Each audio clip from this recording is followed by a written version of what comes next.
So today we're in for a treat. I have a new sovereign and it is a graded one.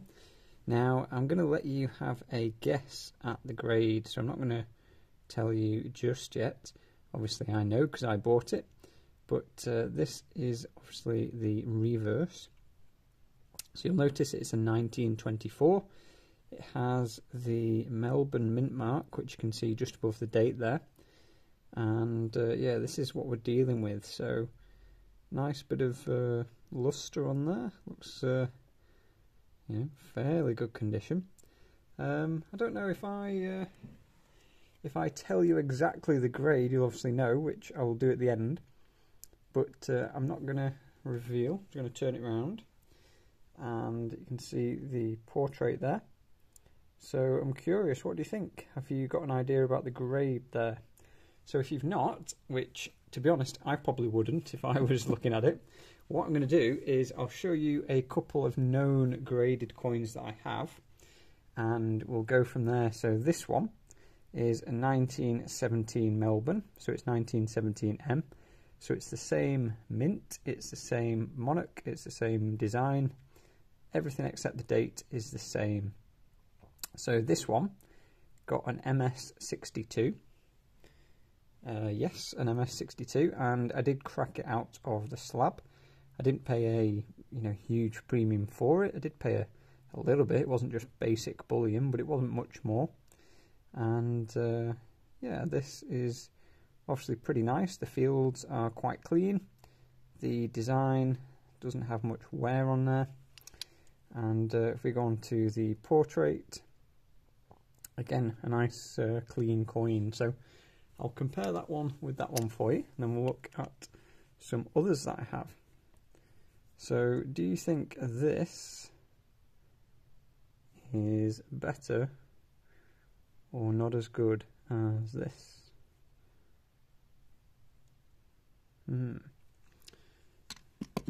So that is an MS63 Melbourne Sovereign. MS63 from PCGS, and this was the MS62 that I already had. So to be honest, they both look pretty clean, but what I really want to do now is have a look. So I have 3 other 1924s. If you've been following the channel for a while, you'll know that they were the last date for me to get the date run of all the George sovereigns. So I don't have all the mints and dates, but I have all the dates. And actually I have quite a few of most of the dates. So here we have a 1925, we've got the 3 24s, 2 23s, and 1912. Not sure why that's in a capsule there, but anyway it is. So let's just go through these 3 here and see which one we think is perhaps the best. So 1924, this is M as well. So the mintage is in the hundreds of thousands. It's quite low for bullion sovereigns, because some had like tens of millions.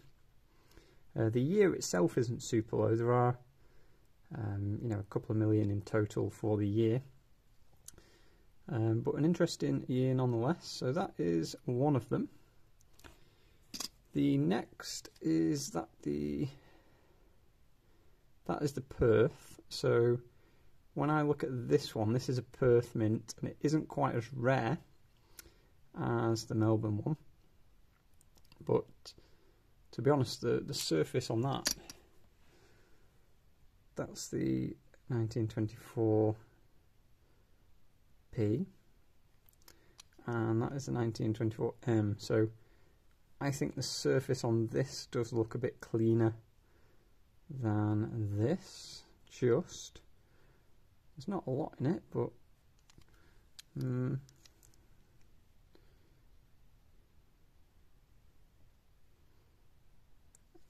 probably say this one on the left is the nicer coin, and then this is the other one. So, oh no, it's not. This is where's it gone? 1924, 1924, 1924. Yeah, so we've got these 3. Let's put that one out of the way. Yeah, so I'd say out of them all, this one is probably the cleaner one. Hard to say. They're all fairly similar.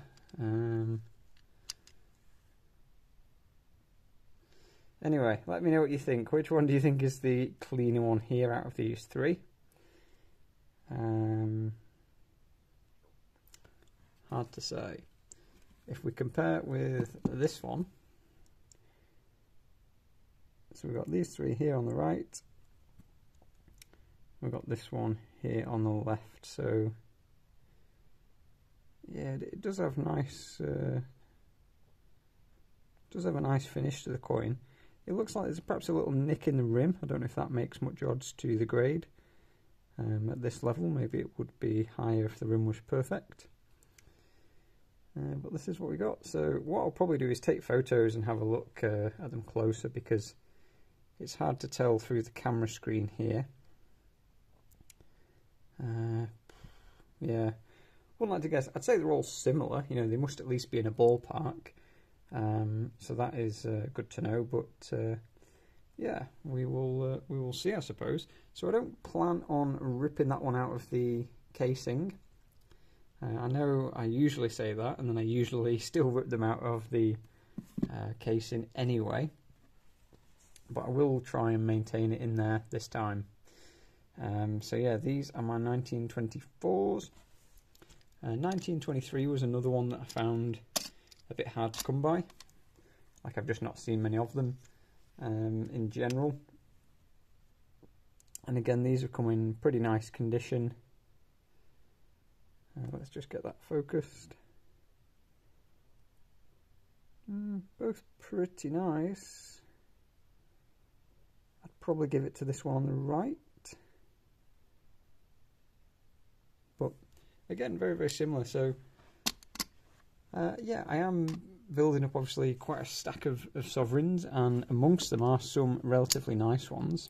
So yeah, perhaps in the future, as an exit plan, you could potentially grade a few, and some of the more rare ones, you know, that might give you a bit of an uplift. If it's just a basic bullion George sovereign, like I think this one was 1912. I'm not sure why this one ended up in a capsule, whether there's anything special about it, or whether I just happened to put it in a capsule, or whether it came in one.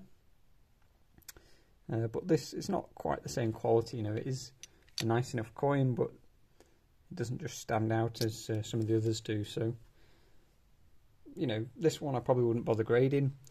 Anything that was perhaps a rarer mint, so if you had a Canada mint, for example, from Ottawa, with the C mint mark, then that might be worth a grade. Things like the 1918s. What are these over here? These are both 1918s. So yeah, things like these, the India one particularly is a bit more unique in that it's the only year that was minted. Oh, I think this is a Canada mint as well. So if you look, let me zoom in.